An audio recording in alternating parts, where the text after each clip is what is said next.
Looks like we're live, Heidi. Yep, we are live and ready to go, Mr. Mayor. All right, sounds good. We'll go ahead and call tonight's meeting to order.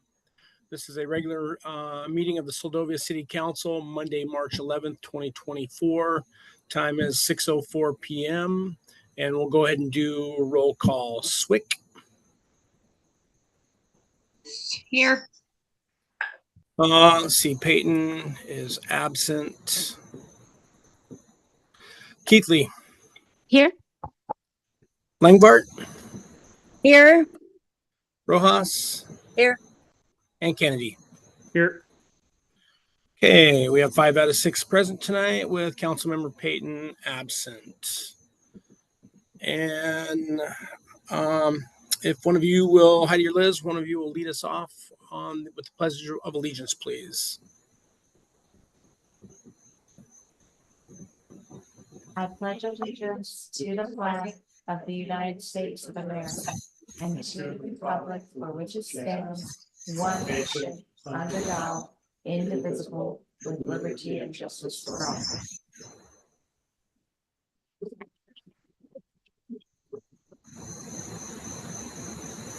Okay, thank you. Item C, excuse absences, will be just Peyton for this evening. Item D, agenda approval. We'll go ahead and look for a motion tonight to approve the agenda. Motion to approve the agenda. I'll second that.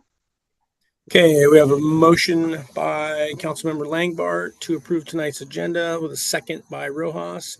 Any further discussion on the agenda before we vote? Okay, hearing none. All those in favor of tonight's agenda approval, Swick. Aye. Keithley. Aye. Langbart. Aye. Rojas. Aye. And Kennedy. Aye. Okay, motion for the approval of tonight's agenda is passed with 5 in the affirmative and 1 absent. Item E, consent agenda. All items under the consent agenda are approved with a single motion, no discussion, and 1 vote. A council member may request to remove any items for discussion and a separate vote. Items removed from the consent agenda will be placed under new business. Tonight's consent agenda consists of item 1, approval of minutes of the regular meeting, February 26th, 2024. Those are found on page 5 of your packet. And then item 3, resolution 24-30, a resolution of the City Council of the City of Seldovia, Alaska, authorizing acceptance of a 2022 state and local cybersecurity grant in the amount of $9,450 and authorizing the city manager to negotiate and execute the appropriate documents. That's found on page 8 of your packet. Does any member wish to remove either of these items for further discussion at this time?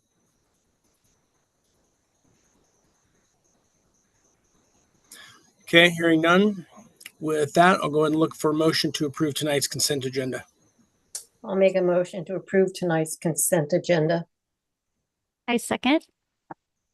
Okay, we have a motion to approve tonight's consent agenda by Rojas with a second by Keithley. Any further discussion on the consent agenda before we vote?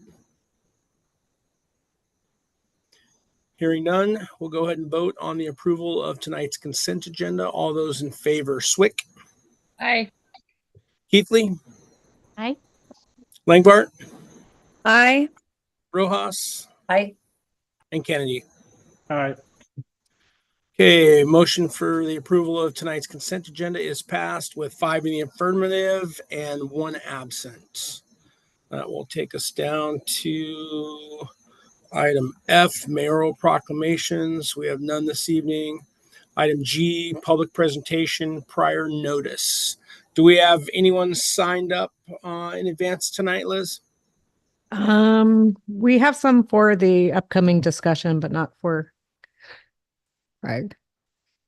Not for public presentation for. Okay. No public presentation. Okay. Sounds good. Item H, public presentation for items not on the agenda. Anyone signed up for that? No, we do not have anyone signed up for items not on the agenda. Okay. Item I, committee and advisory board reports. None. I take it that still stands. Yes, none for those and no for administrative reports either. Okay, that was item J, administrative reports, none. Item K, public hearings, none. Item L, unfinished business, none. That'll take us to item M, new business. Item M1, Jackaloff Bay Uplands lease status. This will be an update found on page 11 of your packet, and I'll go ahead and let the city manager take it away. Yes, thank you, Mr. Mayor. So we were informed recently by a citizen and then in discussion with the Department of Natural Resources that there has been an update to the status of the Jackaloff Bay Uplands, which is the parcel located above Jackaloff Bay Dock. The city did submit an application to lease that parcel. Let's see here. It looks like on July 13th of 2022. The parcel had a 55-year lease with the current leasee that expired in November. They were granted a 2-year extension on the lease, and then the status changes that they had applied to purchase the parcel, but DNR, in discussion with DNR, they have now submitted an application for a 10-year lease renewal.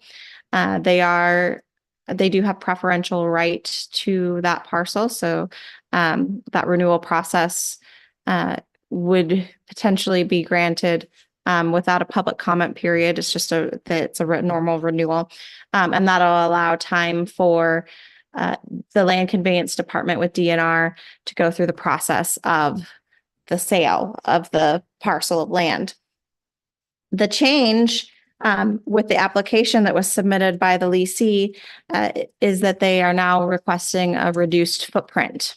So the parcel is 4.6 acres, and they are applying for a little over 3.4 acres, which would leave the southeastern portion of the parcel, about 1.56 acres, out of the application. And that's the main beach area and a portion of where people are parking, just pretty much everything south of the row of the 40-foot easement to the dock. So we had a discussion with DNR last week, and their big question was, what is the city's position? And, I had responded back that in the past, the city has been pretty upfront about the community response and perception that it's in the best interest for that parcel to have some public purpose and public access due to the asset of the Jackaloff Bay Dock being located and it's used for freight travel and emergency services. However, with the status update, I would need to come back to council to hear council input and if there's public input on what that status of the city is. So if you'll see in this memo, and I apologize, there's no page numbers, but it is page 11 of the packet. If you're online, is for council consideration, we just put on here for discussion, is there a city position on the status of the Jackaloff Bay Uplands regarding the 10-year lease renewal, application to purchase and reduced footprint? Does the city of Seldovia want to provide public comment on the 10-year lease renewal of the Jackaloff Bay Uplands with consideration of the impact of the Jackaloff Bay Dock public access and the city's investment to improvements through the Jackaloff Bay Dock improvements project? And that's with knowing that, because we did discuss this, that we could submit a comment. It probably won't be taken into consideration. But if that's something that the city council feels strongly, a comment could be provided at that time. The big comment period will be when they go through the land conveyance process. That's a couple-year process through DNR, and it does require that there is a public comment period. And part of that public comment period is that, along with the public comment period, I should say, they also have to determine that the sale is in the best interest of the state. So that's in the discussion when if there was any any additional concerns or comments about the sale overall of the reduced footprint parcel, that those could be brought up and addressed. With that, I just put the status update here and the background. I would point out one more thing, well, two more things we did receive at the last minute today from a individual, a citizen, the Alaska statute 3805-102 leasee preference that discusses that if the land is offered for sale or long-term lease at the termination of the existing leasehold, the director may, upon a finding that it is in the best interest of the state, allow a holder in good standing of the existing leasehold to purchase or lease the land for its appraised fair market value at the time of the sale or long-term lease. So I think that will be part of their public comment here a little bit later. And then from DNR, we also were provided with this Jackloff Bay development plan that's in the laydown on page 3. This was provided to DNR from the city of Seldovia in 2016 by city manager Todd Larson. And it was pointed out that the request that the city of Seldovia put in, the circled area on the map on page 3, is fairly similar actually to the reduced footprint provided by the leasee. As well as that it does state in here that the city will maintain and enforce the area moving forward if they have access to it. So let's see here and pull it up. And that was something that DNR pointed out. If we could gain the lease, we could keep the area clean and inviting for people to enjoy the beauty of the area. And that's under strategic plan. So with that, I leave it up to council discussion.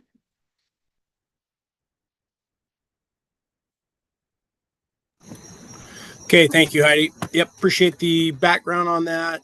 And then real quick, in the packet on page 18, just so everyone's got clarity on that for those of you online.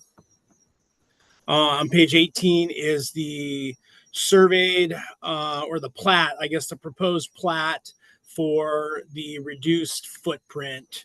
You'll see that. One thing I do notice right away from what Heidi said, our original strategic plan was fairly similar to this, except for our plan had encompassed all of the parking over on that. I guess it would be the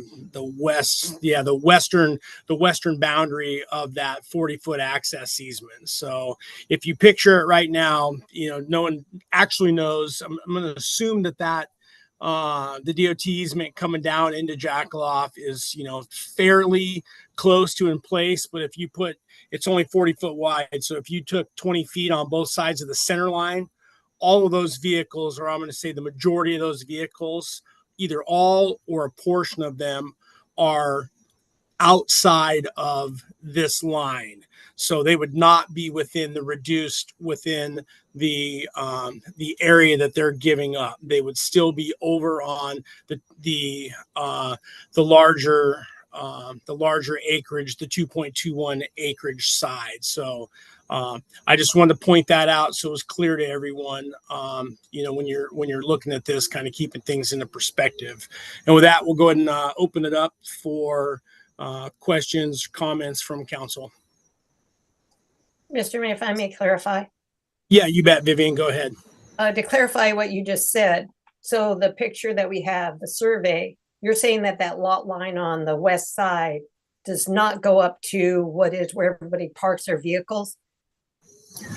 Correct. Okay. I believe that if that was actually surveyed out there, those vehicles are not, and I think Tyler spoke to this before prior with DOT. I believe that the consensus is that most of those vehicles are outside of the right of way on the west side. Okay, and so that property, that the people who have the lease right now, they're giving up a large portion and getting their property down to 3 acres or 4 acres. That's what I heard Heidi saying, what I read. So so the property that has all the vehicles on, would that stay within DOT's property or DNR, sorry? Or is that their leasers? Yeah, no, that would stay. And Heidi, you can jump in, but yeah, the part that that is attached, the right of way, and then everything towards the water side, up to the hill and towards the water, that would then revert back to DNR. And my understanding is that if the city of Seldovia wanted to express interest in leasing that, we would then we would express our interest to lease with DNR and enter into a separate negotiation with DNR on that. Okay. Okay, I'll give somebody else a chance. I still have some questions, but go ahead. Thank you, Mr. Mayor. Yeah, you bet.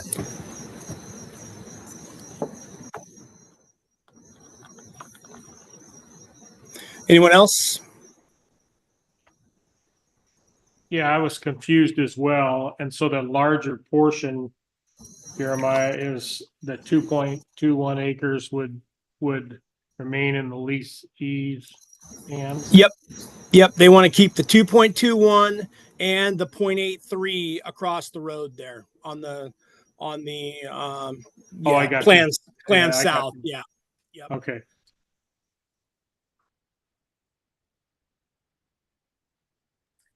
So with that being said, Mr. Mayor, what is it that we are going for? What is the city of Seldovia? I can't remember what I saw the plan, the circle that we have, it kind of encompass a whole bunch more. So what are we requesting if we went into a lease with the state? What property because I'm thinking that was part of what we were interested in. Maybe I'm wrong. Yeah, I mean, it could be either or. It could be all of it. If we thought it was in the best interest of the public to ask for the entire acreage that was in the previous lease, or it could be a portion of it, as we had originally asked for in 2022. My point is, I would just want to make sure that whatever we ended up with, we had adequate parking down there.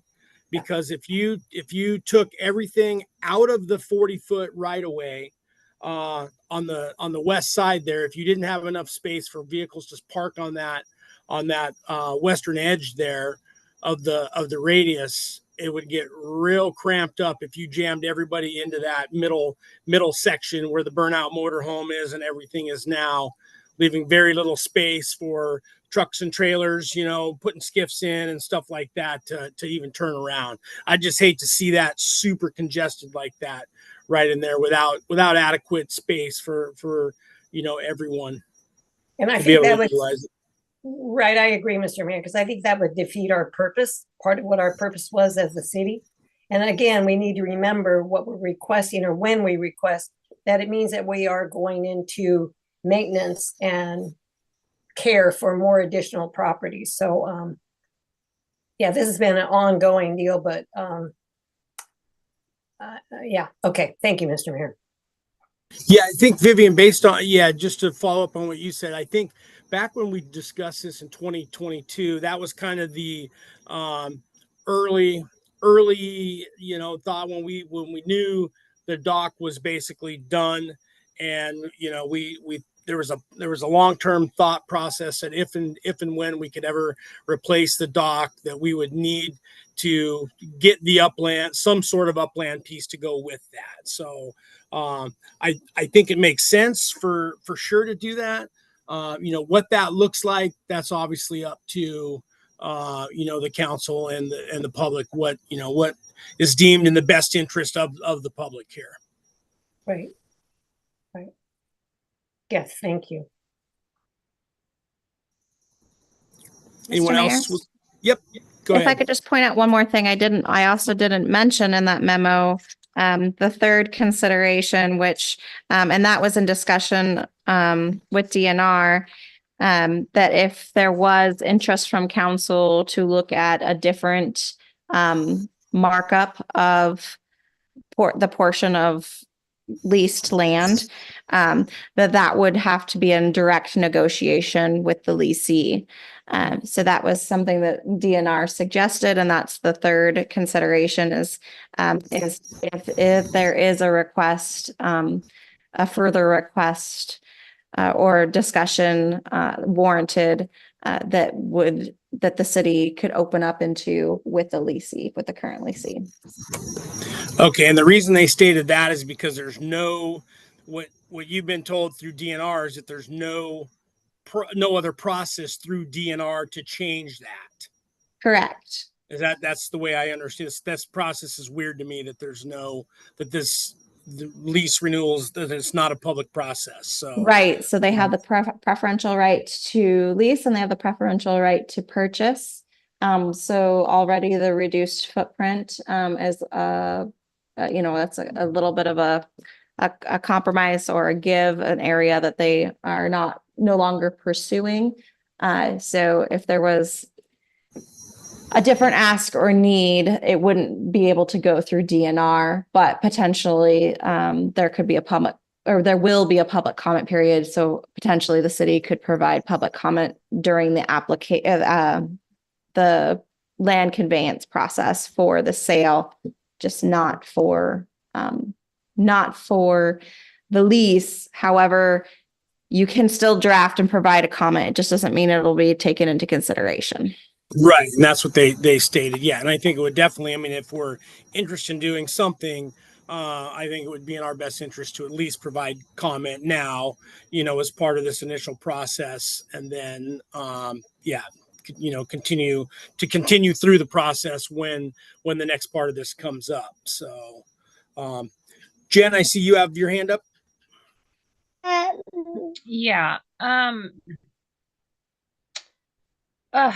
So this, where they have the red, this is what they're trying to pursue this 10-year lease on right now.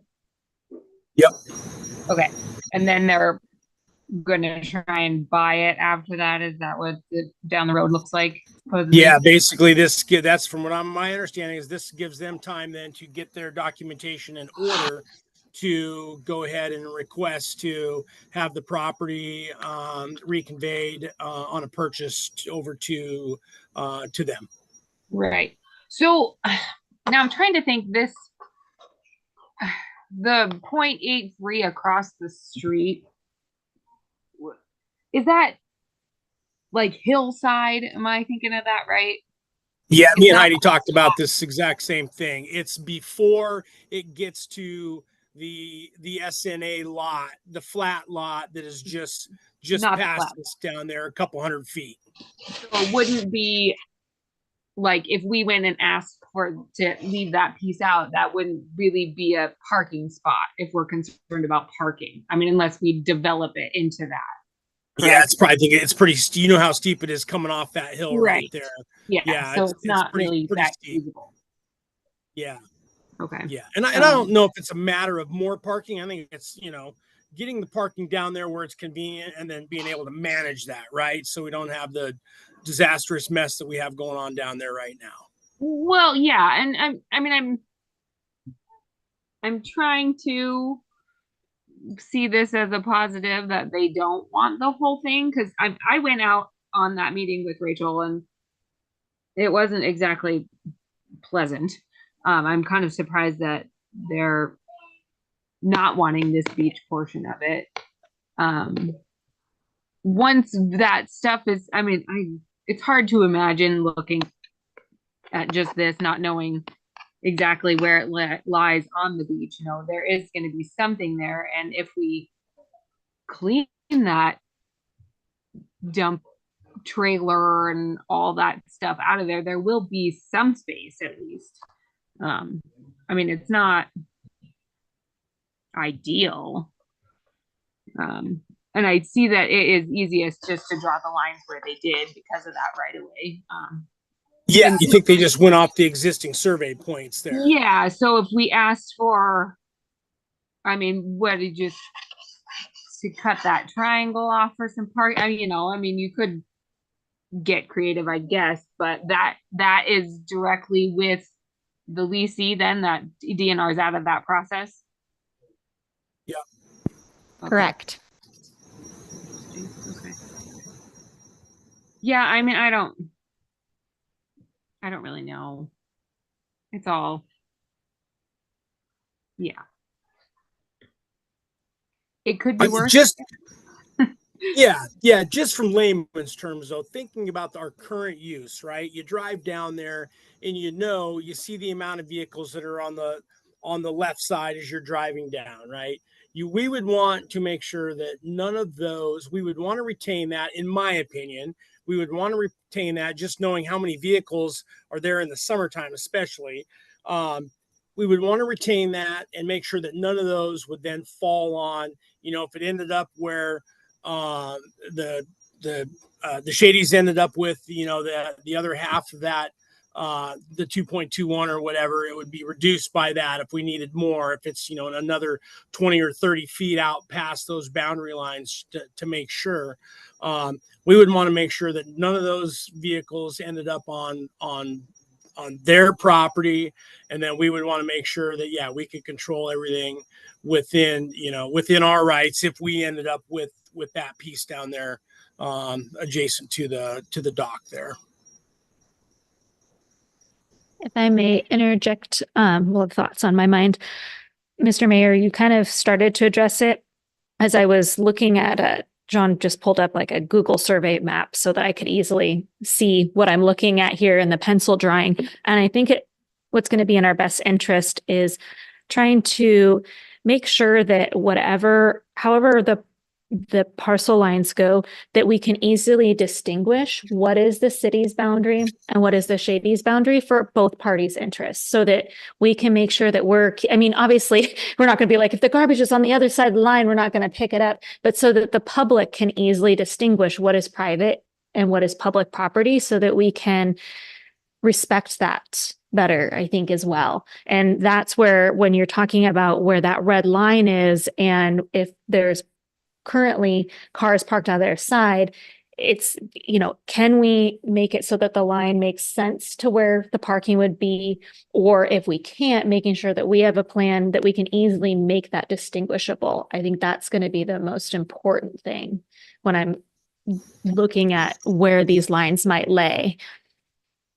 Yeah, and I think I agree with you, Ashley, and I think a lot of this goes back to the discussion, around the statute. Now, I didn't have time to pull that language. I need to look at that language exactly how it's written. But if there is a finding in terms of what is in the best interest of the public for this, I mean, I would think that it would be, rather than crowding everyone into a little tiny fishbowl, I would think an extra 20 or 30 feet along that boundary to accommodate the actual usage of what we have would make sense. And I can guarantee you, once we get a brand new dock out there, the boat traffic is going to increase significantly compared to what it has been the last couple of years. So, I mean, I remember when I first came, and people that have been there for a long time, you guys know there used to be a lot of boats jammed out at that thing in the summertime, and they'd be rafted out there. So, and I would expect that when there's a brand new dock, it'll be the same way. People won't be afraid to, park their boats there if they want to, come to town or whatever. So, I just want to make sure we don't shortchange ourselves. Yeah, and I would say that goes for year round, just kind of from talking to other people and even myself. If there's a new dock down there, I know that it would be utilized a lot more year round with for shorter and longer term usage down there. Yeah, absolutely. Absolutely. Yeah, Mr. Mayor, I just want to bring up that on page 14 of this packet, it has aerial view of that area that we're talking about, and it has a good picture of all the cars lined up. It gives a little bit better perspective about that survey, if people want to look at that for perspective. Yeah, exactly. Yeah, and my point is a standard vehicle is 20 feet. So I don't know where the real center line to that road is, right? Yeah. So if you just look at assuming it's fairly close, although nothing in Seldovia is real close, right? So let's assume this one is, and 20 feet either side of that, a standard pickup truck or vehicles anywhere from 19 to 21 feet long. So 20 feet from the center line puts every one of those vehicles as you're coming down the hill, about the first 10 or so, the line would be about right in the middle of those vehicles. And then as you come down even farther, most of those vehicles would then probably be, start to edge towards being out of the right of way. Right, right. So I guess our concern as a city, having the area usable, so that's in that conversation or testimony of what's in the most beneficial for the city of Seldovia. So if that property that the whatever their names are applying for want to, is their property line actually in the middle of all of those vehicles? If so, then where does that leave the city of Seldovia with parking for people? If that's what our goal is, having utilizing that area, I guess I'm a little bit concerned of what is real there, what lines are real, and what the property owners, what they're going to consider off limits. Yeah, so I think this is a multi-step process, right? So right now, if we're being told there's no other avenue to negotiate other than to negotiate directly with them, in my mind, we would say, okay, well, to make that, if this makes sense. So even if somebody had to spend a couple dollars here to go out and get a couple points surveyed, spend $1,500 and get those points surveyed. There's 1, 2, 3, 4 points, get that line surveyed in there and just know exactly where that's at. That would tell the story right then and there, right? What the true story is. That could be, I don't know how fast this process is going to work with the renewal process with DNR to the Shadies. If they said, no, we're not interested in doing that, then certainly as part of the next step, we would have to, go hardcore on the on our position that what's in the best interest for the public is that we need a little bit more space to adequately get everyone parked down there. Right.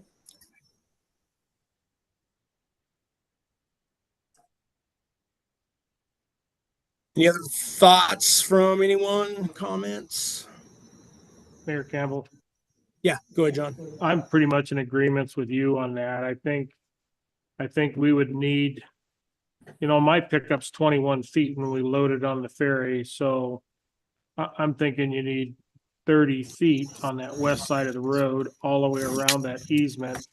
And then none of us have mentioned the easement itself. That would continue to be a shared easement, I think. Correct?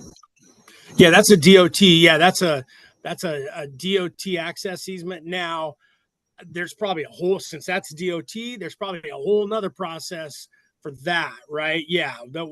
Right. We would probably want that. That's where it gets weird, right? That's where this whole process is going to take a little time, because I don't know if we would petition DOT to expand that easement in the best interest of the public, or, I see. I don't want to be responsible for a 20-foot strip over on that side outside of DOT easement, right? Then it gets really weird over there. Right. So, right. Yeah. But the same thing. I mean, if we can't maintain that and keep it clean, it was pretty clear in the surveys, was it a year and a half ago, that, not only did the folks in the city, but also the folks out the road and the folks up the peninsula wanted to see that dock replaced. And they were pretty adamant in favor about, keeping it available for the public and the people traveling to, from the whole peninsula. So, I think it goes without question that certainly the general public, the traveling public, locals, visitors, everyone would be, better served to, when the new dock's in place, to have something that is, you can be proud of when you walk off that brand new dock. You want to walk, you don't want to walk into a junkyard. That's embarrassing, right? That doesn't paint a good picture for what we are and, what we're trying to project for our visitors. Right. So, and just our, our local people that want to enjoy it out there. Okay. Yeah, maybe we can, if we don't have anybody else right now, maybe we can go to the public, see what we've got a couple folks, I believe, signed up from the public. Let's listen to them. Maybe they'll have some additional ideas or information they can share, and then we can come back and talk a little bit more.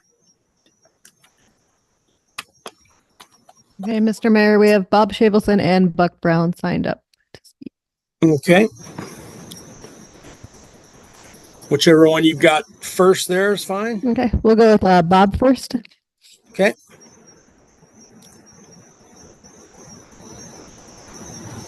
Thank you, Mr. Mayor. Can you hear me?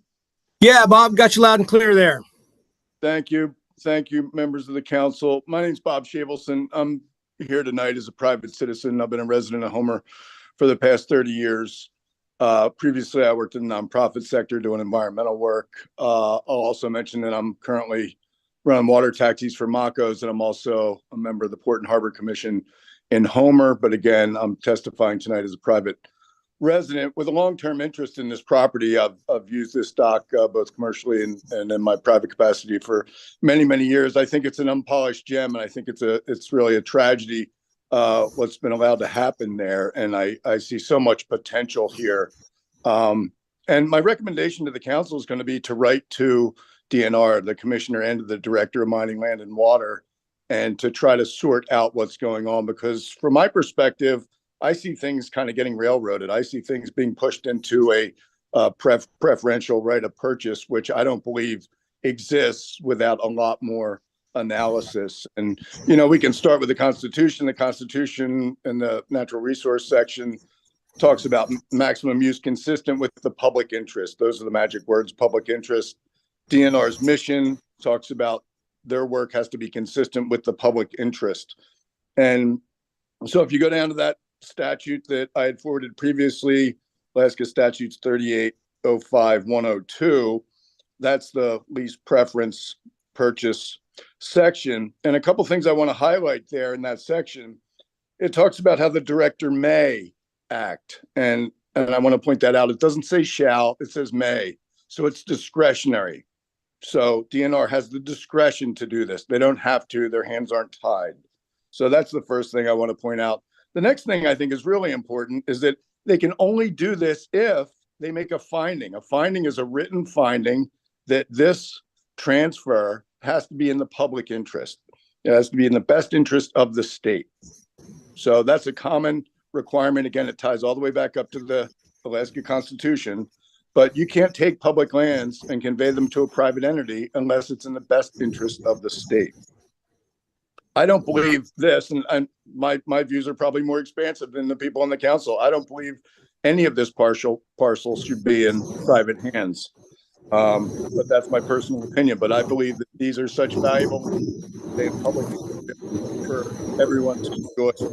And the other provision in that statute section that I'd point out there is that it talks about the holder of the lease has to be in good standing. And in a previous correspondence that Seldovia sent to DNR, they talked about the provisions of the 55-year lease. And one of the provisions, provision 7, talks about there's a prohibition on waste.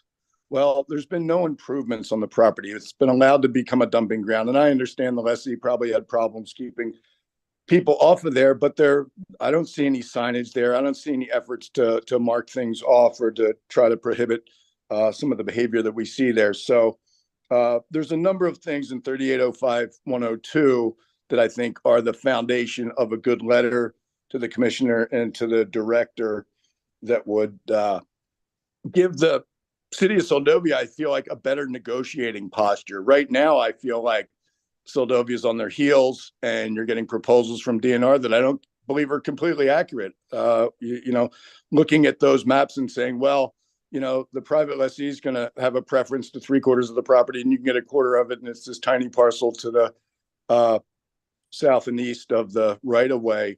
To me, that's completely unacceptable because you're going to need space above that right of way for parking and other access issues. So, you know, and particularly with investment in the dock, I mean, Seldovia did a wonderful job securing the $2.3 million for the improvement of that dock. That dock gets a lot of use, and it gets used from locals, it gets used from tourists, And it really deserves to be a place where both locals and tourists can enjoy it to the fullest. I think you can see from the packet materials in May of 2022, Seldovia requested a lease or purchase. After that time, that's when DNR extended the lease, the 55-year lease, for 2 years. So they already had this knowledge that Seldovia was interested in leasing or purchasing this property, and they went ahead and extended the lease. In that lease extension for 2 years, what DNR said was, this is a time when they're going to consider if it's in the public interest to make these longer term conveyances, specifically the private conveyance. And so I think now is the time to elevate the issue to the commissioner and to the director of mining, lands and water to say, if this is how the council feels, that we have an interest in this parcel, and whether it's the whole parcel or a portion of it, we would like to have a discussion with the parties to make sure that our interests are represented. So that's all I've got. If anybody has any questions, I'm happy to answer them, but that's my personal opinion on the matter.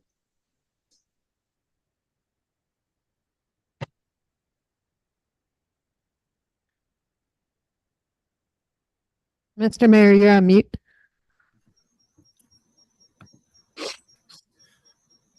Yep. Let's see here. Am I off? Mute? Yeah, I'm off now. Yes, we can hear you now. Yep. All right. Sorry about that. Yeah, Bob, thanks for your insight and information on that. Appreciate that. Anyone from council have any comments or questions for Bob?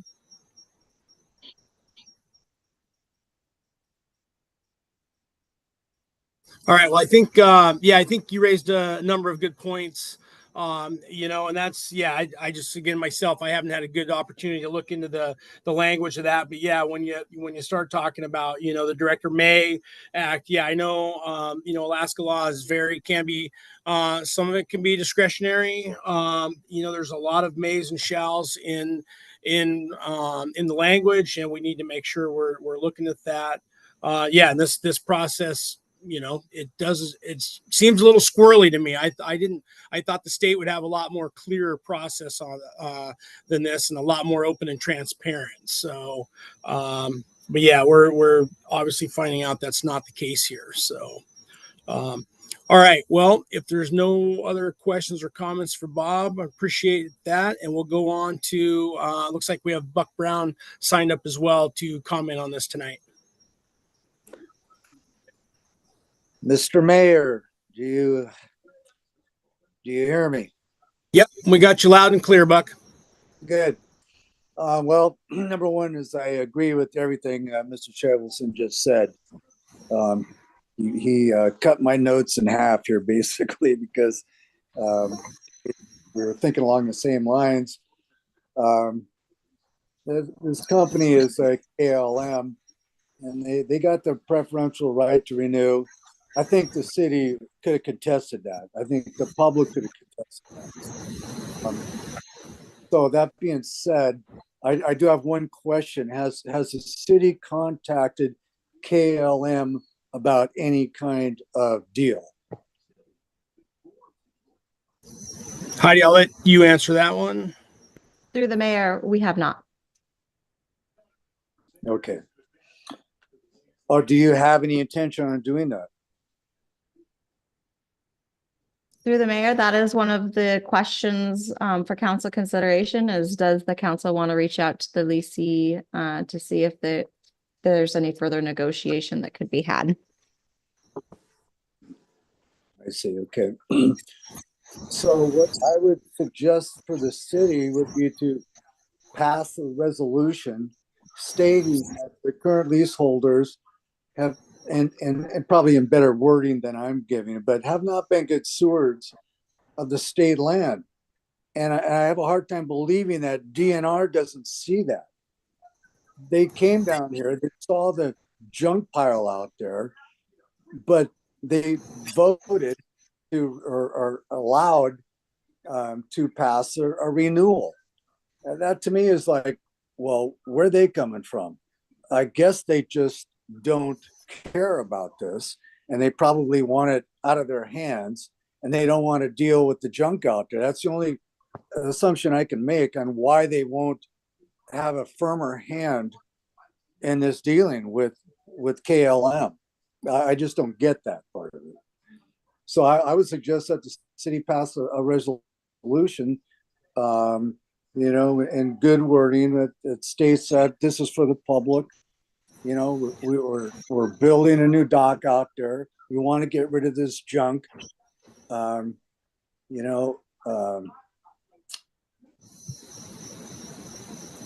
else? Let me look at my notes here for a second. I was also interested in what the cost for the lease was, and that is public information, but I haven't looked it up. But I would be really interested to know what they're paying for this.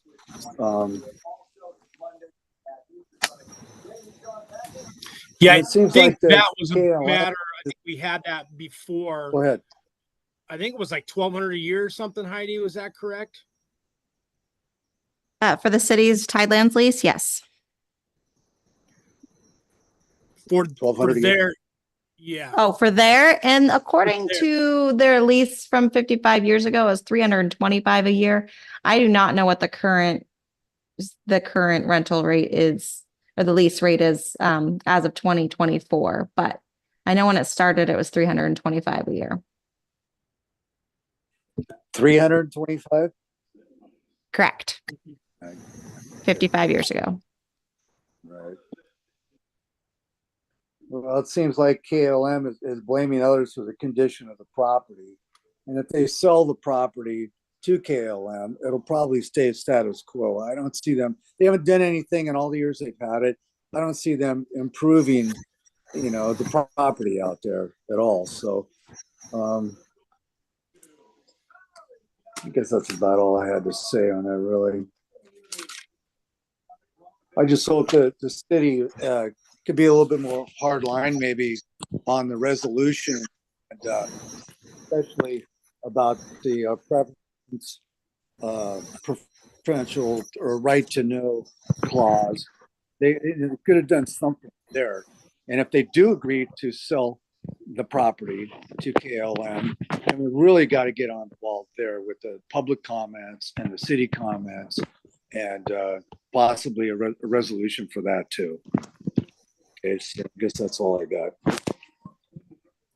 All right, Buck. Yeah, appreciate that. Yeah, no, I'm in agreement too. This is the process is a little weird for sure, and it's a little closed door, a little too much closed door for me as well. So I wish it was a lot more transparent, where all the public knew what was going on for sure.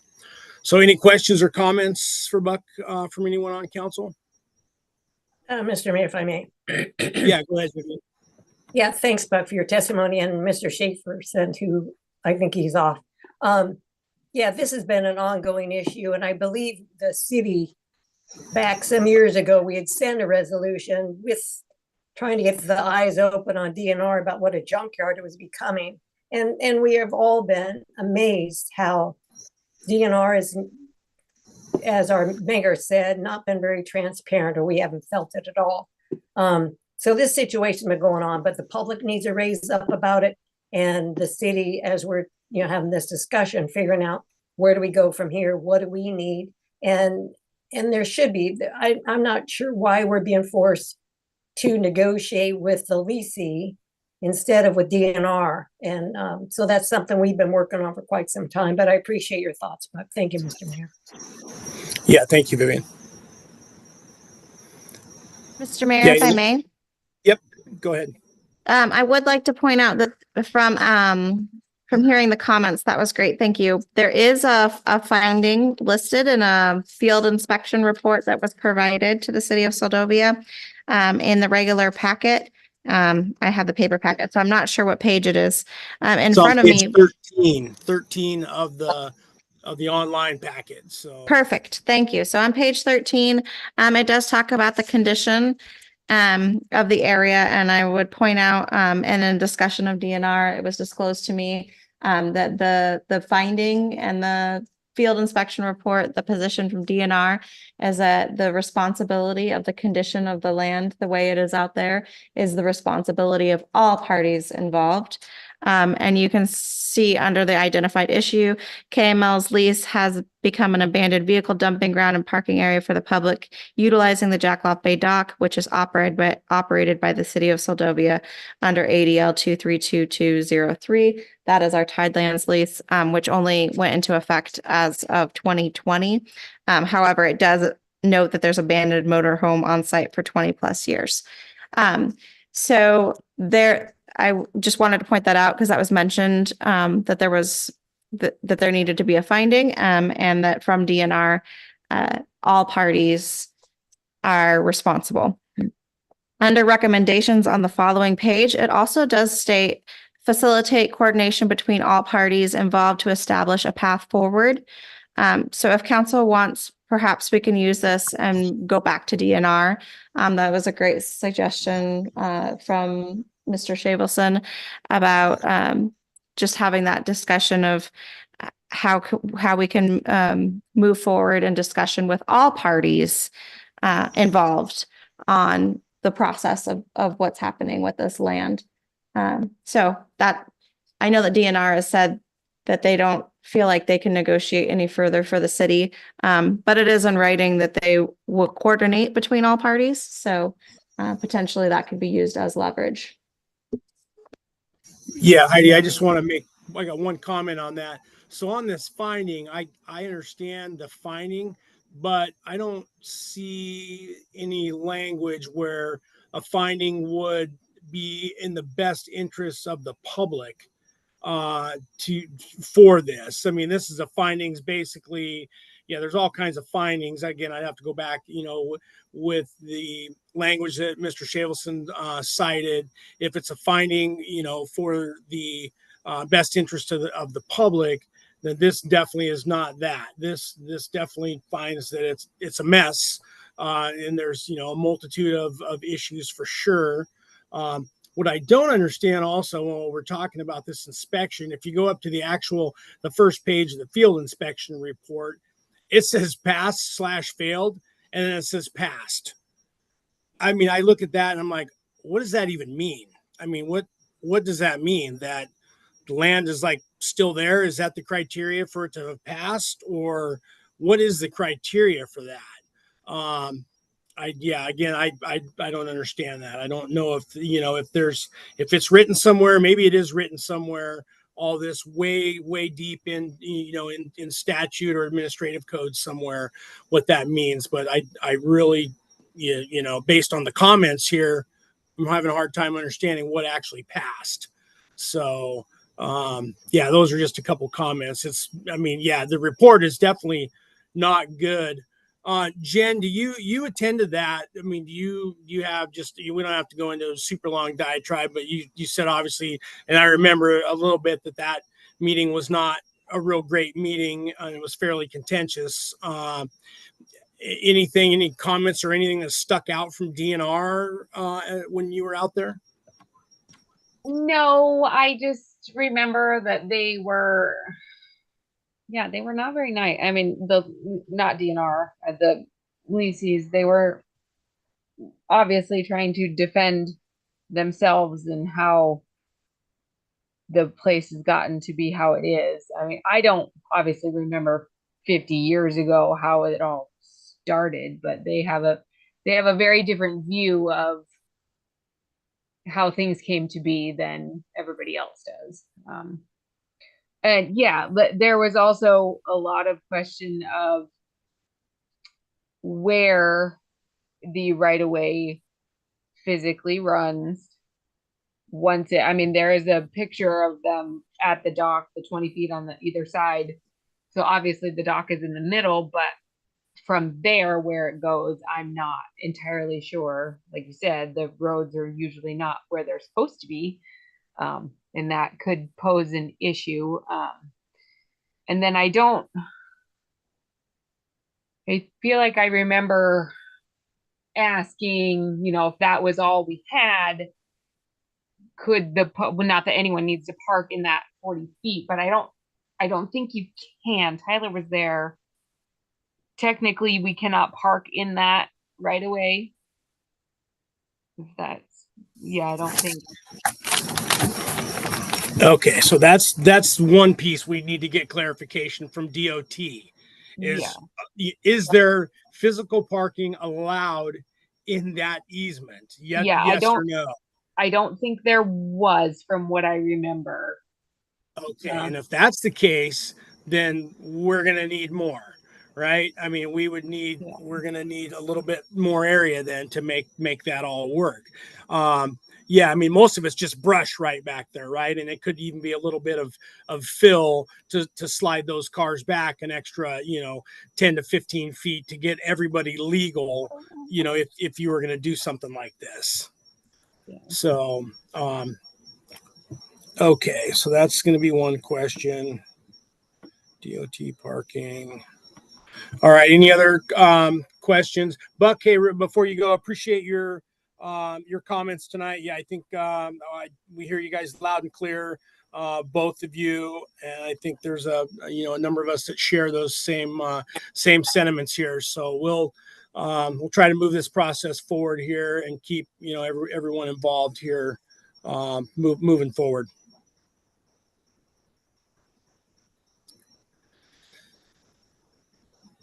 All right. Mr. Mayor, it looks like Mr. Shavelson has his hand raised up. Yeah, he's got a follow up. That'd be fine.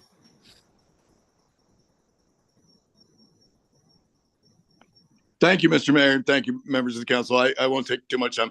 I just think it's important to distinguish between any finding in that June 2022 inspection report. That's just relevant to the report. I have a lot of problems with the report, as the mayor pointed out. They passed inspection, but to me, that site is the definition of waste, which is prohibited under provision 7 of the original lease. So I don't know how they got there. You also see DNR taking the word of the lessee that, they tried, but then someone pointed a gun at them, and so they stopped trying. I don't see any signage. I didn't see any aggressive effort in the last 25 years to change the behavior on that property. So while City of Seldovia and other parties may say that there's some, responsibility for all that stuff there, it's the lessee that has the primary responsibility to manage that site. And in my opinion, they haven't done it.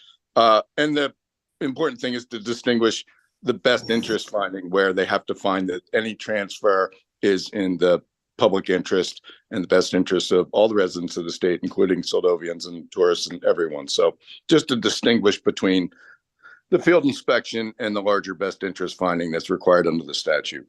Thank you. Great. Thanks, Bob. Yeah, appreciate you clarifying that.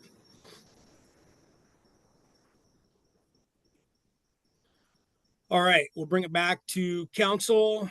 That's a pretty good discussion. What do you guys think? Where do we want to go from here?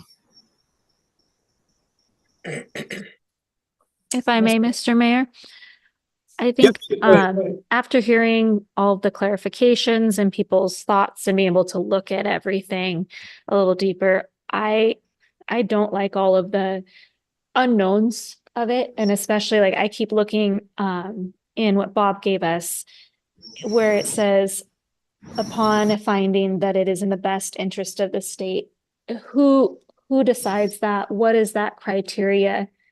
Again, it's very vague, and I almost feel like that is something that we can hang on to as a city, is trying to get that defined by somebody at DNR, because somebody's going to have some sort of a description of what that is.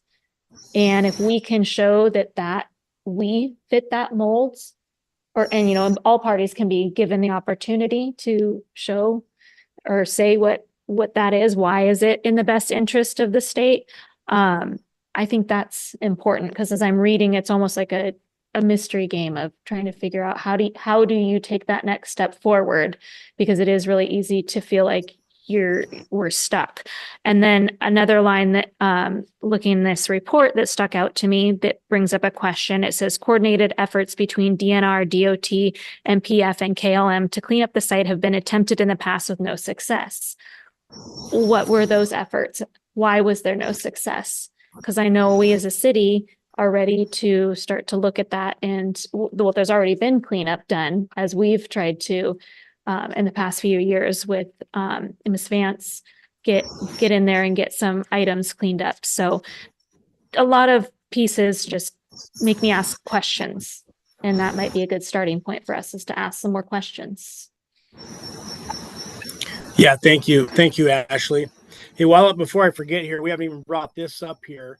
So, Heidi, was there any discussion? So, let's just say, status quo. This goes back. The lease is extended here, and then while they're working through conveyance, and then the portion of this, even where the vehicles are parked along that outside line, but the inside portion of this. Now we know over the years I'm going to assume, well, I've seen personally 2 or 3 boat wreckages hauled up there. There's been multiple vehicles. There's been fires. I'm a little concerned is there any hazardous waste? Not just waste, but is there any hazardous waste, oil, glycol? What is on this property, and then who's cleaning it up? I mean, let me just back up here. I assume DNR is not, I don't know how in their right mind they could take a piece back from a lessee in the shape that it's in now. I'm assuming they would have some sort of provision they would just have to simply say, no, we're enforcing the terms of the lease. And if that's coming back to us, it has to be at least as nice as we gave it to you. So meaning everything it would have a clean bill of health environmentally. Anything you can share on that, Heidi? Did that come up at all, or? Thank you, Mr. Mayor. Yes, that did come up. That was a question that I asked, and there was not an answer at that time. That was something that they were going to have to look into from DNR on what the provision for cleanup for that area would be. Okay, well, one question I would want answered is, regardless of the condition it's in now and whose fault it is, I go back to the same thing. If you sign a contract and you're the lessee, ultimately it's your responsibility. That's the responsibility you get when you sign the dotted line, and that's what you get. You get the responsibility along with the good, right? You get the good and the bad. That's just the way life is.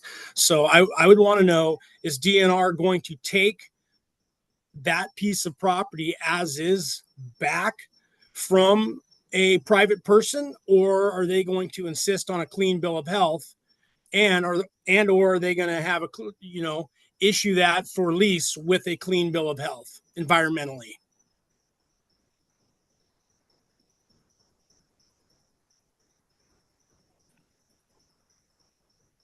So that's just a concern I have. There's no scenario I could envision where the state of Alaska would be willing to take that back in its current condition, but I could be wrong.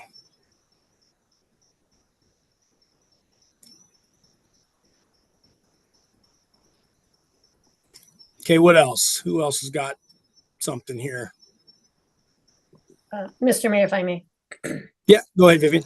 Yeah, I guess I'm asking the question of, are we planning on reviewing this? Are we trying to make comments put together tonight to submit? I think the information that's brought up tonight is really, really important. I think your questions you asked, if they end up giving this lease to the people and they're giving back an acre, what does that actually mean? And in the best use of the property, does that mean it's going to be left for junk again? And the city of Seldovia is trying to utilize the area with an enhanced new dock is going to have to be looking at that. There's a lot of questions I think the DNR needs to answer before we can even move forward with acknowledging the fact that the leasee KLM is not a good warrant of the state taking care of that property. It's been abused for years, and it's time that, and yes, there has been some cleanup. So there's a lot of questions that we still have. So I guess I'm asking how fast we need to move on this, in what direction the council, it sounds like the council's all pretty much on the same page of with questions and wondering what's going on and what can be done. And do we really have to deal with the leasee? Is DNR not going to jump in and do anything for us or with us? So it sounds like there's a lot of questions. And so my question is, when do we have to move on this? What is our time frame? Thank you, Mr. Mayor. Yeah, that's a good point, Vivian, in terms of time frame for Heidi. So right now, this is where I'm unclear. So there was a 2-year extension, and now they're working on the 10-year. They're working on a 10-year renewal, correct? Correct. So DNR received an application from the leasee last month for a 10-year lease renewal. DNR has to provide that answer by November to the leasee, but they have the intent of working through the process in the next couple of months.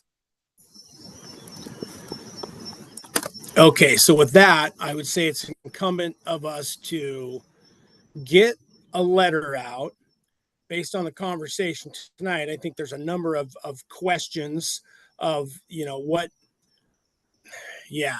So we may need to talk, again, contact our lawyer about this, because the process is nilly-willy on this 10-year renewal, that there's no public process for this. So regardless, if there's no public process, I don't know. So to me, it doesn't sound like there has to be any sort of public finding for the lease renewal. The lease renewal, the way I understand it, is just to buy everybody some time for them to work through the reconveyance process, because that process is public. And that's when I think there would be a tremendous amount of public outcry against this, or at least, lack of support for having that go, be sold off into private hands. Mayor Campbell. Yep. Go ahead, John. If you look at the DNR's site, their whole most of their mission is to preserve and protect and enhance the wetlands and the resources. And from day one, I kind of looked at this as a, kind of conflict of interest, and the current leasee, they're not doing anything to protect those wetlands or anything that follows the same mission of the DNR. And I really think we need a letter written. We need to ask for some support from the tribal organizations around us and the borough. And I think we need to go above the DNR, just because of the situation. Okay.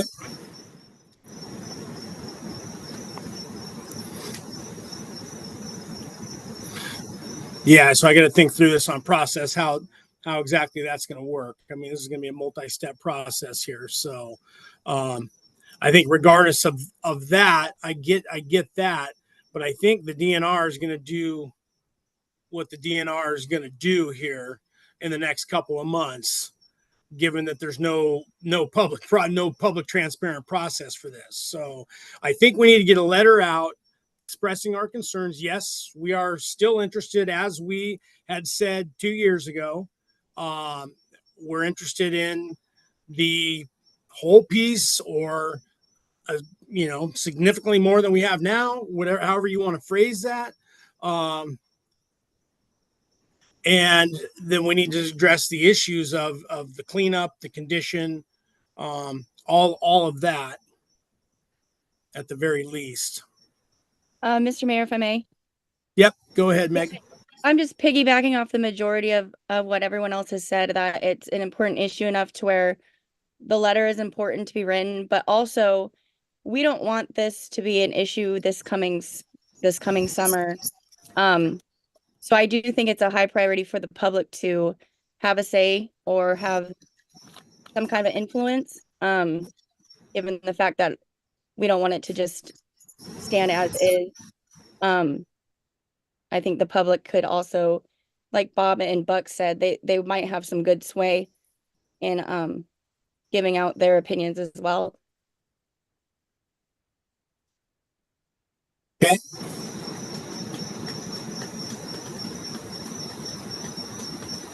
Mr. Mayor. Yep, go ahead, Heidi. So if I'm hearing from council, a suggested path forward is we could write an initial a letter expressing concerns and stating that the city's position is that yes, they are still interested in a whole or portion of the parcel, and then asking for more information about the concerns for environmental and how the cleanup will be addressed, along with who decides the criteria of what is in the best interest of the state. We can mention parking is parking allowed in the easement? If not, is there room to negotiate for a portion of the parcel outside of the row? We can ask, I already included the cleanup portion, and I'm trying to make sure I had all my notes. And then just talk about the report finding and that the burden of the responsibility of the site being on the leasee, and that nicer than what I'm saying now, but commenting on and reviewing the report finding, it appears that there was not a lot of input provided in the report from the city of Seldovia or the public on the use of that land for the past history use of that land, and what has been seen with the lack of management or use in the area by the leasee. Does that make sense? Yeah. Yep. No, I think you're headed in the right direction. So I could write that letter. I can either bring it back to council for further discussion, or we could go ahead and submit it. And then for next steps, if council wanted, you could hold a work session coming up in the future with a longer public notice period to provide more opportunity for public comment. Or if you just want to see if we can discuss and work with DNR through the process now and wait for the purchase portion. I guess that's I think where a determination needs to be. How much public involvement does the council want to provide for the leasee portion versus lease portion versus the purchase portion? I feel like the more we can do starting now, we want to be loud. We want to, because we're the voice for the people, and the people that have spoke so far have told us their voice here, or any of us outside of that have brought it here. And I think if we wait, as we can see, this keeps getting pushed and pushed and pushed. And a lot of times they do that when they feel like they can push things. And so I think it's our duty to ask the questions and ask for what we're wanting for and what we think is right now, and just keep doing that moving forward.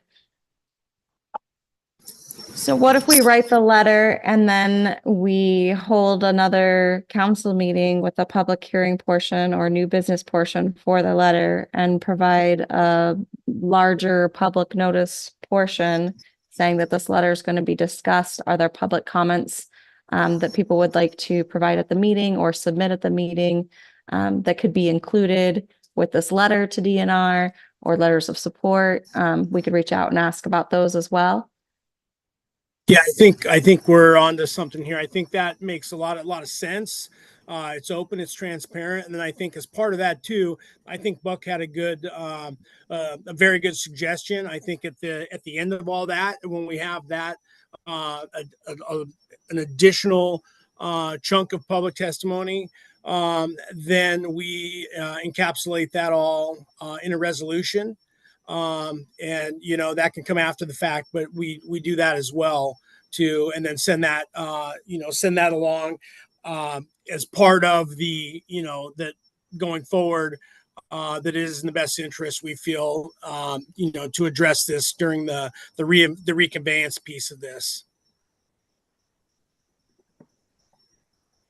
Mr. Mayor, if I may, just one. Yeah, go ahead, Vivian. Yeah, I was just going to say, to get a letter to DNR and see if we get any answers from them would be great. That way, when we have another public meeting and we have the public involved, we hopefully will have new information that we know where to go with. Right now, we're scratching our heads thinking, how is this happening? And we need to get answers from DNR. So I appreciate our Heidi moving forward with the letter, and yeah, thank you. Yeah, thank you, Vivian. Yeah, you hit it right on the head there. So yeah, Heidi, we're gonna need. I mean, what we're requesting from them is specifics. We're not looking for generalities. We're asking for specifics. Okay. So if I'm hearing the direction right, I'll write a letter to DNR with what was just discussed. And then upon receiving those specifics back or not, we could move forward and either schedule a work session or have it in a meeting to have more public discussion on the matter of the letter and the response. And then from there, move forward with a resolution. I think so. Is everyone in agreement? Any objections to that? I'm good. Good. You're good, Heidi. If you're good, we're good. I've got it. I will draft that letter and get it sent out this week. All right. Thank you. Appreciate that. Thank you, everyone, for your comments on that. All right. That's going to take us to item M2, Alaska Marine Highway System, MV Kennecott, discontinued service to Seldovia, and possible supplemental services RFP. This will be found on page 22 of your packet, and we'll let staff take it away. Yes, thank you, Mr. Mayor. So I reached out to AMHS when I was informed that the Kennecott would be providing service to the Homer and Kodiak area during the first week of April and requested that we be added to the schedule with the awareness of how important the service to the area is. I didn't hear a response back, so I reached out again and did receive a response that time. That states that the Kennecott will no longer or will be discontinuing service to Seldovia. This was provided in the memo at the back of the packet here. It says, as you know, the Kennecott hasn't been run consistently in the past couple of years due to maintenance and crewing issues. This is especially true in regard to cross Gulf sailings. Even when the Kennecott sailed cross Gulf in summer, Seldovia received basically 2 port calls per month. AMHS, in conjunction with the vessel masters, has conducted a risk assessment for Seldovia and concluded that due to the infrequency of service in combination with the tight maneuvering area, shallow waters, small dock, and deep draft of the Kennecott, it is not prudent for the Kennecott to continue to service Seldovia. I did follow up with the Deputy Commissioner and Commissioner Ryan Anderson, as well as I left a message for our previous representative, Louise Stutz, who I know the AMHS is near and dear to her heart. There happened to be a board meeting, an operations board meeting last Tuesday, so I mentioned it in public comment, as well as Representative Stutz spoke in support of Seldovia continuing to receive service, and then received a response back from Director Torunga that 3 captains from the MV Kennecott have provided comment that they experienced close calls while serving Seldovia and that there were safety concerns when providing that service due to the tight maneuvering and small dock, especially at night and depending on tide. Commissioner Anderson also responded back to the email after the board meeting saying at this point, Kennecott Seldovia service, because I did reach out to them, not in just with this, but we had been in discussion with the deputy commissioner. She had asked when we were visiting if we were still interested in a supplemental service. So I reached out to say, is this something we can still do? We are still interested. So the Commissioner Anderson's response was at this point, Kennecott Seldovia service with the concerns our captains have stated will be difficult to accomplish, but that he believed that supplemental service could still be a possibility. I don't believe that in the short time we have that we'll be able to pull it together this year. But for council consideration, if you want to direct staff to prioritize working with AMHS to provide supplemental service to Seldovia in the future, that is certainly something we can do as we are looking at upcoming dry dock times, or if there's any prolonged delays from the Tustamina, and potentially that could be a good way we can handle it. But at this time, due to those comments, those letters from the the captains and concerns from AMHS, Seldovia will no longer be receiving service from the Kennecott. I also asked for council consideration if there are any other comments or directions that council would like to provide to the AMHS or staff, in addition to prioritizing working with AMHS to provide supplemental service to Seldovia in the future. Okay, thank you, Heidi. Any questions, comments from anyone? Yes, if I may. I guess when I read this, when you sent it out, Heidi, it was really sad to me that it took us reaching out for them to inform us that we were no longer going to reserve service. And the timing was just really interesting. I told Heidi because I had gone in on our community meeting and filled out the exit survey. And I specifically put on the exit survey where it was from 2022, but there was a little thing that said, like past historical service and current service. And they wanted to know how relevant this survey results were. And it said our current service was once a week and that we were serviced by the Tustamina and the Kennecott. And so I was very clear with them that I said, that does not show a representation when somebody's looking at what does Seldovia get. I said, once a week might be an average of the year, but that's not how it's read. And I then stated, I said, we also haven't seen service from the Kennecott in the last, year. And then a couple days later, we got this from Heidi, and I'm like, oh, it's really interesting. It's almost like it took us kind of poking to say, hey, what's going on? Heidi saw the schedule, and otherwise, how long would we have gone just thinking, oh, it's because it's short-staffed and that somebody might not have noticed that it was sailing over there because we're just thinking it's non-ferry time. And so I think that's really unfortunate that wasn't brought up to us probably much sooner when it could have been, if that's a concern, because I can see that, I understand their concerns, and to let us know would have been really nice.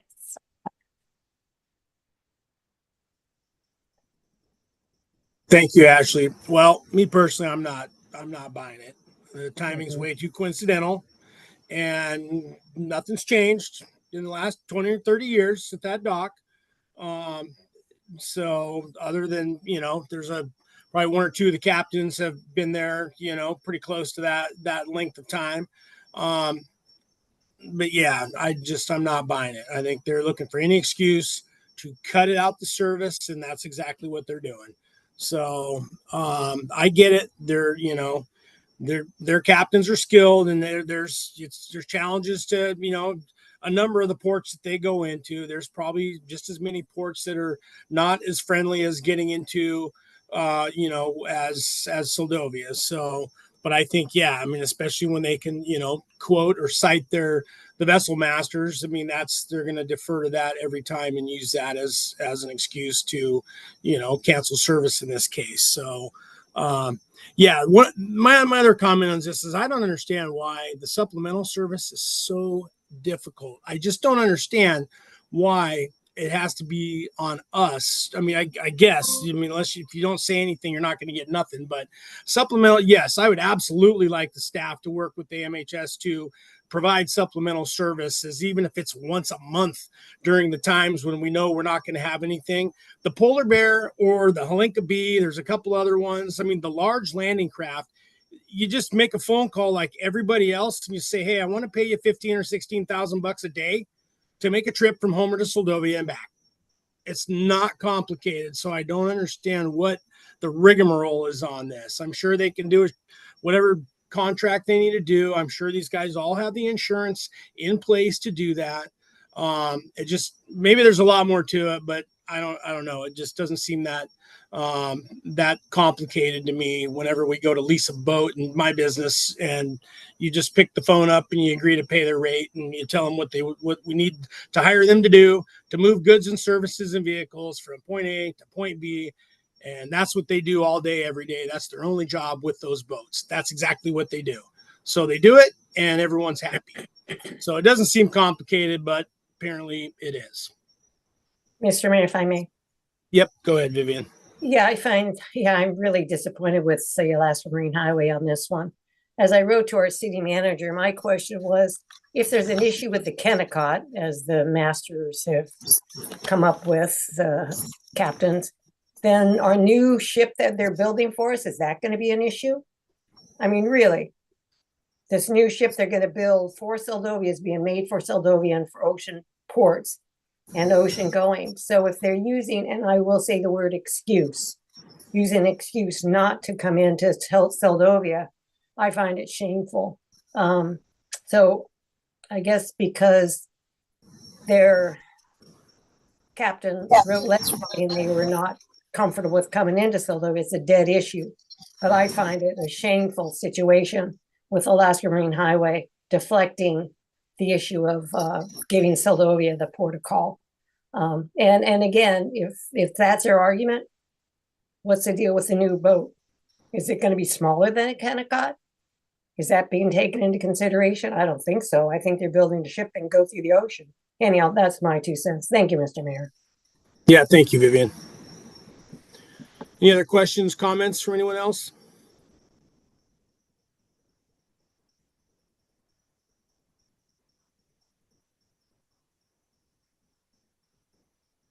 Let's see if anyone from the public sign up to comment on item 2 tonight. No, Mr. Mayor, we have no one signed up to comment on this. All right, so bring it back to council. Well, short of directing the city manager, well, I think we should direct her to reach out and, certainly work on, future supplemental service, and officially put in writing our, dismay at, their determination of dropping the Port of Seldovia as a port of call for the Kennecott. So, Mayor Campbell, yep, go ahead, John. that, the concern with it not being a deep water port, I don't even see that as an issue. They've been coming in here for years. I don't think we were asking for them to do any extra service. We just knew the boat was passing here this winter while we didn't have any service. And I see the depth of the water as being a scheduling issue with the time the boat's here. They've done it for years, and I think it's more related to what you said. It's more related to saving money. Yeah, absolutely. Okay, Heidi, you good with that? Yes, Mr. Mayor, so I can work with AMHS. Do you want me to write another letter of dismay? I was pretty loud and outspoken through this whole process, but if the council would like another one, I can do I that. would say another one's in order and say, I can do that. reiterate, the council was very disappointed with I this don't decision. know what you had put in it, Heidi, but as somebody who's, still newer to the community and learning how things work as an individual and a business, now it's just really surprised me that the timing of year that they decide to pull the boat and do the dry dock. Because I mean, in many people's minds, they think summer and that's the high time, don't do it then.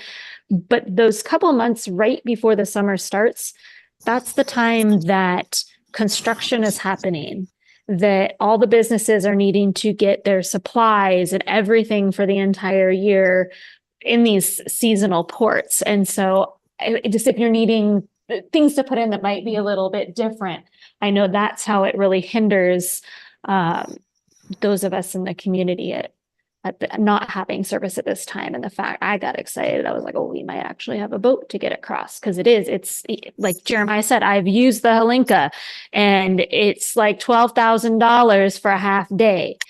And unless you can line it up with HEA or something, and that's like winning the jackpot, you can just pick up the phone and call them. But we can't, you can't do that. It's not doable. And we're supposed to have this service. We're on the highway.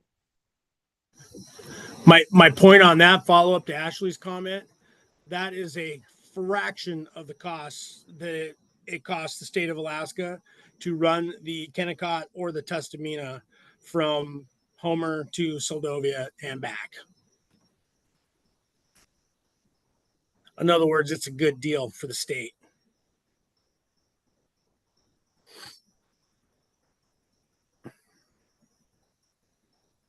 Okay,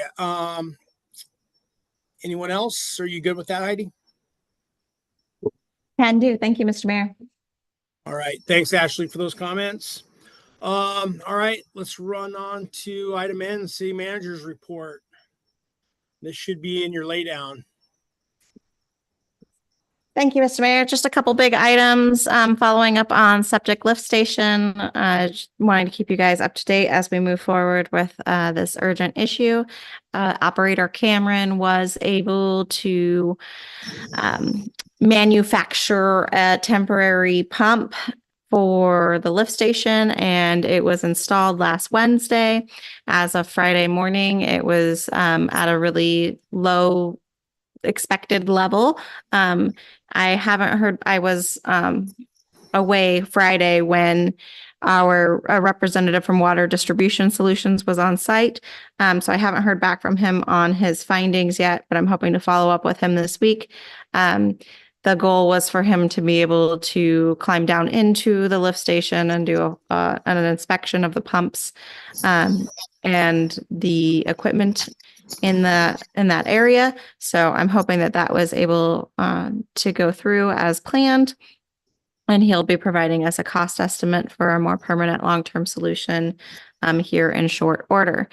As stated before, we anticipate that the biggest project delay will be getting the parts to Alaska and ensuring we have decent section available during the project construction. So while we have that pump, temporary pump in there now, we will still need additional pumps to collect, we're going to plug and then collect from the sewer mains going into the lift station directly into the septic tank, as I understand it. Additionally, Operator Cameron and I participated in a call at DEC last week.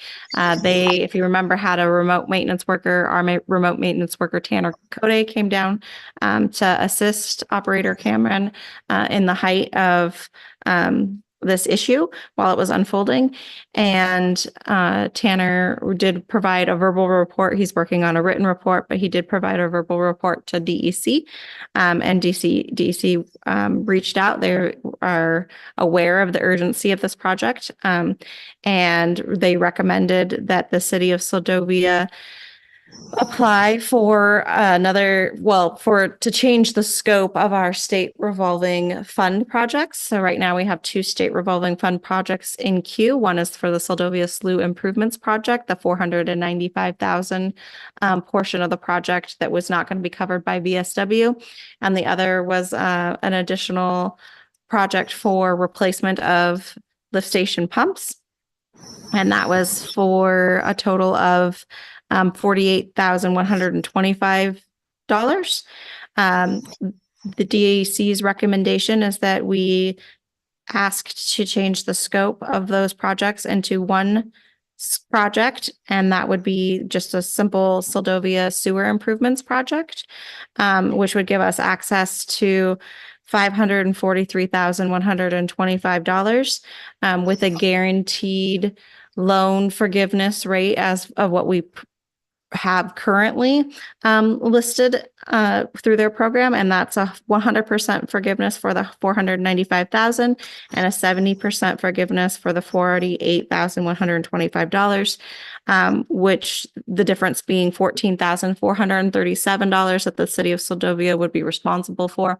I did ask if in their consideration there was any way that they would increase the loan forgiveness amount. They said that they couldn't guarantee that, but that they could guarantee, but there's a possibility, but they couldn't guarantee that, where they could guarantee that we would stay at the existing loan forgiveness rate. So with that, the application was due on February 28th. We did go ahead and submit that application. Let me know if that's not the direction that council wants to go, and we can see if we can withdraw it. But for now, that was the recommendation from DEC and how we moved forward. They also responded back with an email that we could start the process for the environmental review that has to be completed through DEC before we finalize the loan. So even though there's a 30-day public comment period for the projects, and then we have to go through the loan process to be able to access the money, DEC, and knowing how urgent this issue is already willing to work with us on the paperwork so that we can get through the process as fast as possible. The reason for the high amount is because in discussion with them and with the remote operator, we know that it's not just a lift station issue. We know that we have a significant amount of inflow and infiltration, and the hope is that the higher portion of funding can be utilized to address some of those issues. I have done quite a few cost estimates for repairs of the sewer system in the last several years. And I realized that it'll probably only address maybe one, but addressing one is better than addressing none. So definitely let me know if you guys have any questions or if there's a different way you would like us to move forward. But upon their recommendation, that is the direction we are headed. We do need to narrow the project scope. They were aware that when we were submitting the application to change that scope to just sewer improvements, that we didn't have a full cost estimate evaluation recommendation for what improvements we would be making. And they said, that's okay. Just go ahead and submit it with what you have. And then during the loan process, we'll narrow down what that scope is going to be. So that's the next step for us. And we have been in discussion with 2 different companies who are interested in providing cost estimates for that evaluation, as well as still in discussion with DEC, who may be able to also help with the evaluation and recommendation for that scope. So any questions on that before we move on? Or comments? Okay. Nope, all good. I got Oh, you one. got one, John? Yep. I don't know if it's the right time for it or not, but I know, in the last 3 or 4 years I've watched, and the city did a really good job at fixing our freshwater leaks and, through listening devices. And I don't know a whole lot about the other side of that system and how that works. I haven't had any experience with it, but in these high rain events and runoff events, is there any way that we can determine where those leaks are coming from and maybe address the higher priority ones first and maybe do smaller repairs that way or smaller replacements? Through the mayor, excellent question. That is what we've been in discussion with these 2 companies and with DEC. And actually, our circuit rider for ARWA, Kevin Shoneman, showed up today. And I mentioned it to him as well as, do you guys have any tools that can help track what repairs need to be, or to evaluate and track and prioritize what repairs need to be made in the system? So that's the goal. That's the number one goal for this funding, is to be able to do that analysis, pinpoint where our most pressing needs are, and then make that repair. I mean, it'd be nice to see where all the needs are and then be able to prioritize them from there. Yeah, we do have a planning grant through the VSW that was going to do an overview of the system. However, in discussion with DEC, the timeline for that, even though it's quicker than some of the other projects that are in the queue for us, it's still a ways out. So this is the fastest way to be able to address these needs. And then I forgot to mention that they did state that that $495,000 that we need for the slough, we can then reapply for as we get closer to that project, because it's in design right now. It's still a few years out. Okay, I'm good. Thank you. Okay. Yeah, thanks, John. Okay, if there isn't anything else on that, I just wanted to give you guys an update on the FY25 budget. I'm sorry, I think I did this last year too, thinking we would have more work sessions earlier. And I'm just quickly coming to the realization that we just don't have enough of the information and figures until mid-March to really have in-depth conversations about the direction that the budget is coming. Some of those numbers, well, most of the numbers, they're coming in now. We just received our property tax preliminary figures, our personal property preliminary figures.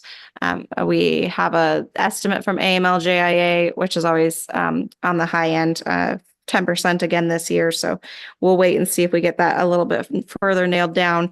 Anchorage CPI comes out tomorrow, which we utilize to assess what inflation increase or what an inflation adjustment should be made on the budget itself. I do have a draft of the special revenue funds, a draft budget for each fund that we're working on right now. I should say a working draft.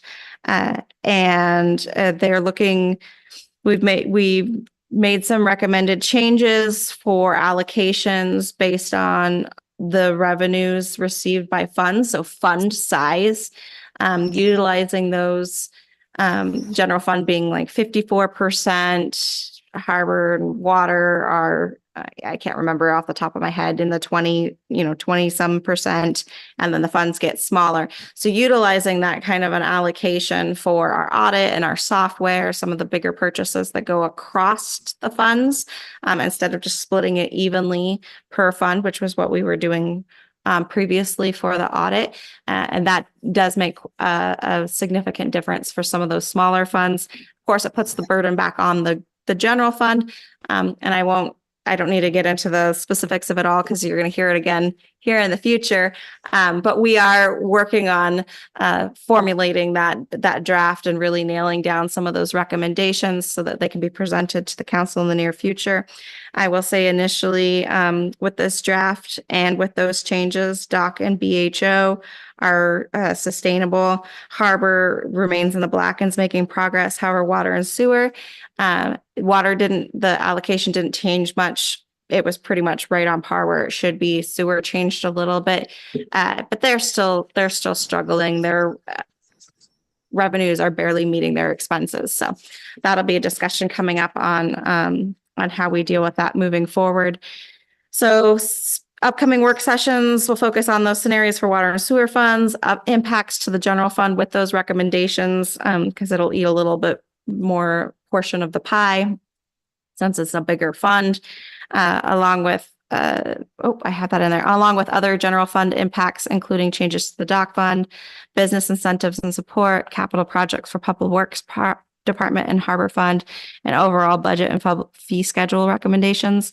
I hope that you guys are all available for a work session prior to the next council meeting, which will be a special council meeting when we discuss the RFP for the Jack Loft Bay Dock project consultants firm. And that'll be probably March 27th. Okay. So we'll get back with you guys on that. And then we'll start rolling from there with some pretty significant discussions with a lot of great information to provide. AML call. This is the exciting one. AML call for potential need for heavy equipment for CDS bundled request. We missed this last year. I was so sad when I learned about this. I don't know if it was just in the transition or what happened. But AML did this out of the box idea in discussion with Senator Murkowski. They put a call out for heavy equipment requests from communities across Alaska. And they received a request from 8 different communities. They submitted it, and that went through in the appropriations bill. So 8 communities are receiving heavy equipment in the near future, and the appropriations bill, or the appropriations application period just opened, and AML is doing it again. I know that we have three pieces of equipment listed in our CIP. I wanted to put it forth to council, even though this is a city manager's report and not necessarily in the discussion format. I thought it was really important to get your guys' weigh in because there is potentially probably a 25% match requirement or more. Looking at those equipment pieces as a backhoe replacement, skid steer acquisition, and vac truck replacement. The funding request is a little bit on the high side for each of them, but if you go to like NC Machinery or any of those heavy equipment pages, if you want a high-end piece of equipment used, this is about the dollar. This is the high end of the dollar figure. So if you guys want to ask for less for any of them, that's fine. I would like council consideration on which, if any, you would like to request, with the realization that there's a potentially a 20 to 40% or $20,000 to $40,000 match. And I would throw out there that match could be allocated through the major maintenance repair fund, unassigned general funds once we're in the black, or the 2% public works funds. So if you guys have any feedback now, or if you want to, I need to get this in by Friday is the deadline. Yeah, I'll just quick comment. I'm So can we go ahead? Can we keep all three of them on there? Or do we have to narrow it to one? We can submit all three, but just realize then you're putting in for $95,000, potentially that the city would be responsible for $95,000. Right. Okay. So that's my question then. If you request one and it gets approved through CDS, I mean, all together, then you get one. So in this case, if we request three, they wouldn't just arbitrarily say, okay, well, we're going to just give you guys one instead of three. Correct. I think They're that gonna- whatever we requested would go into the bundle, but I can double check on that. Okay. That's the only question I would have, is to make sure I mean, yeah, I wouldn't want to, put us out if everybody else is requesting one piece of equipment and we're requesting three, then we don't get it. I'm not sure what AML's criteria is for that, I guess, so last year you're saying that all 8 of those communities, the full amount got funded. Correct. Oh, interesting. So they're doing it as a bundled package. So Yeah. Yeah. Go ahead, John. Mayor. Oh, Or so yeah, Vivian. I just got a quick question for our city manager. Our public works director, which would he put in priority of those 3 pieces of equipment? Great question. I did ask him today. I know that he is really concerned about the condition of our vac truck and the upcoming projects. However, we are also aware that there's potential funding opportunities for that vac truck through the sewer treatment facility project. Potentially, we just asked as a possibility through the microloan if it was if we could purchase the equipment, and they said we could. So we know that there's other avenues. He was in agreement with myself that the backhoe replacement would probably be the best, the biggest bang for these buck. Okay, thank you. Thanks, Vivian. Go ahead, John. never mind.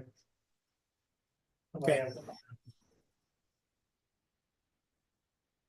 Yeah, so if you could just clarify, if it's, if they have the discretion to just pick a piece out of that, or if they would like to see us just, what the preference would be on that, or what makes sense, I guess. I can absolutely do that. If you can only put one in, what would the council's preference would be if we could put all 3 in? Would you want us to put all 3 in, knowing that we are committing the city to the match requirement?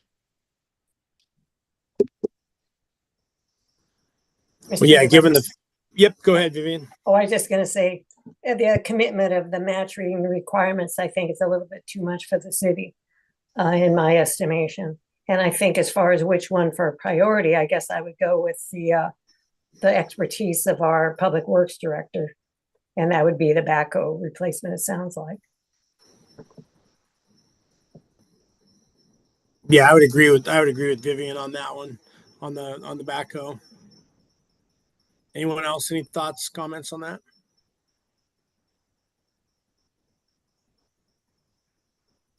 So just submit the one with the commitment to 40,000. Yeah, I think so.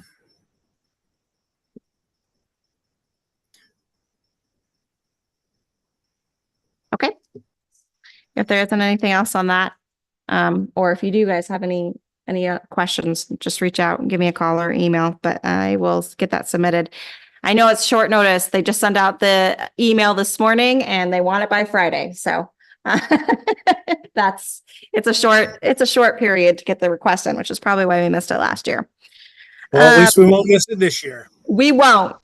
We will put in that backhoe request. So project activity updates. Kenai Peninsula Borough Multi-Jurisdiction Hazard Mitigation Plan is full steam ahead. We did hear from the state and they actually recommend borough-wide plans whenever possible, and they were unaware of any unintended consequences for us having our plan established through the borough. It was requested by the state that we send an email to withdraw our application for brick funding, which has been on the grant list for a long time. We applied for it back in 2022 in order to update our hazard mitigation plan. So we will go ahead and send off an email and just withdraw that request. We also heard from the borough today. from their consultant who's working on the project. And we'll be meeting with them next week to discuss Seldovia's portion of the plan, and we'll move forward with that. We're hoping the borough, from what I was hearing from the state, so it's third party, but it sounded like they were trying to get it accomplished by the end of the year, which would be great because that would put the city back eligible for FEMA funds. And then hopefully as this renewal comes up every 5 years, we'll continue to be able to work with the borough through the process. Jackalot Bay Dock Replacement Project. If you see in the laydown, there is an amendment that was issued, Amendment 1. We did receive a slew of questions and a request to remove the cost component from the criteria, or from the, why am I blanking the words? Yeah, from the scoring. Thank you, Mr. Mayor. Due to engineering standards and recommendations. Interestingly, EPA had reached out to us a few weeks before and said that there was this great opportunity through the RCAC that we could work with their program for technical support and application support for the raw water transmission line project. So I had started conversation with them, and they were just curious what other support and things that we were working on. And I said, hey, by the way, we are doing this RFP. So they were willing and able, and they did a review of the amendment as well. They actually provided the suggestion for the statement of qualifications and experience, which was fantastic. So that change was put in there as change 3. If you see on page 15 of the packet, and that RFP was issued, or that amendment was issued, and we've only had one response back since then, but we still have, we believe that we still have a few firms that are interested in providing a proposal. So we'll look at that at the next meeting. FY23 audits ongoing. We heard on Friday that they think that the final draft will be provided to the city within the week. I know Jan was working hard on it with them today. It's taking a little longer than I think any of us imagined again, but we're almost there. Commercial Business District Subcommittee, we were going to have that as part of the discussion tonight to see if there was feedback the council wanted to provide the Planning Commission before the Planning Commission started their review of the recommendations provided by the district subcommittee. However, when the final draft went out to the committee, just to ensure that it met the committee's recommendations, there was a little bit of feedback that there's a desire for one more meeting. So that'll be this Wednesday. If you're interested in attending, 6 p.m. in this room, should button up any of the final recommendations, and then that'll come to council at the special meeting. Feedback there will go to the Planning Commission. Planning Commission meetings first week of April. And that'll start the process for the draft ordinance. Employee de-escalation training is scheduled for tomorrow, weather depending. The forecast did not look great earlier. However, it looks nice right now. So if it holds, we will have Greg Russell from he's a consultant for AML JIA, our insurer. Will be here tomorrow, and we'll provide that training to the employees. And we have all employees scheduled to be in attendance at this point, except for 3 who are out of town. Best practice score. This was a fun one. DEC is no longer using the outcome of the operations and maintenance best practices as an eligibility criteria. However, having improved best practice scores is still the most effective way to increase the community's chance of receiving project funding, as they still utilize the score to account for project and microloan scoring, overall scoring. It's like 40% of the project construction project funding score and 15% of the planning project score. And our score is a 97 out of 100. So guys feel proud of that one. That was a long road. Again, it's everything else I think we've covered. And I did put in here that the cybersecurity grant program, you saw the resolution that was passed this evening. We will be meeting with Structured, that's the name of the firm that AML negotiated with to provide the cybersecurity risk assessment for the communities. So we are on their list to provide the assessment for the amount of the grant funding, and we'll be meeting with them next week to begin that process. Awesome. Thank you, Heidi. Any questions or comments for the manager?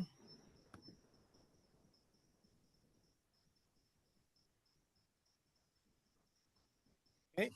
All right. Thanks, Heidi. Appreciate all the updates. Yep. Lots going on like usual.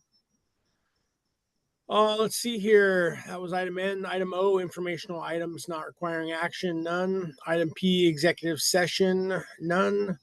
Item Q, council and mayor comments concerning items not on the agenda. Swick. No comment. Keithley. No comment. Langbart. No comment. Rojas. Somebody's got a comment. Great work, great work from the city office as always. Great work, city council. Thank you all. Yeah, thanks, Vivian. Appreciate that. And Kennedy. Comment. Okay. Let's see. Item R, next regular meeting will be held on April 8th, 2024 at 6 p.m. That's a regular meeting. Keep in mind, I think the city manager is going to put it out here at some point. We'll get the special meeting finalized.